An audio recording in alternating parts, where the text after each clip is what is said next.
News Telangana news కి స్వాగతం. రాష్ట్ర వ్యాప్తంగా ఎడతెరిపి లేకుండా కురుస్తున్న భారీ వర్షాలకు జనజీవనం స్తంభించింది. కుత్బుల్లాపూర్ నియోజకవర్గం పరిధిలోని గాజుల రామారం ఓక్షిత ఎన్క్లేవ్ లోని వరద ఉధృతికి కాలనీ నీట మునిగింది. వర్షాకాలంలో ప్రతి ఏటా ఈ కాలనీ వాసులు ప్రాణాలను అరిచేతిలో పెట్టుకుని బ్రతకాల్సిన పరిస్థితి. గాజుల రామారం సర్కిల్ డీసీ మల్లారెడ్డితో పాటు పలువురు అధికారులు ఓక్షిత ఎన్క్లేవ్ ను సందర్శించి ఎట్టి పరిస్థితుల్లోనూ ఇళ్ల నుండి బయటకు రావద్దని కాలనీ వాసులను కోరారు. ఏదైనా అత్యవసర పరిస్థితి ఉంటే జీహెచ్ఎంసీ సిబ్బంది కానీ డీసీలకు కానీ నేరుగా ఫోన్ చేయాలన్నారు.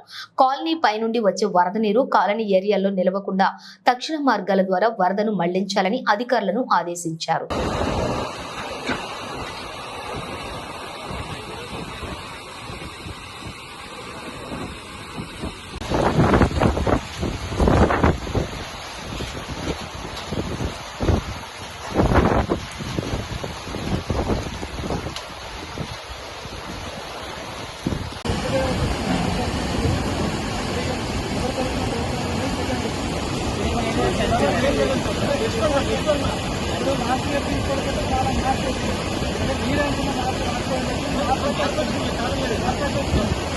ఇంకొకటి కూడా అయిపోతే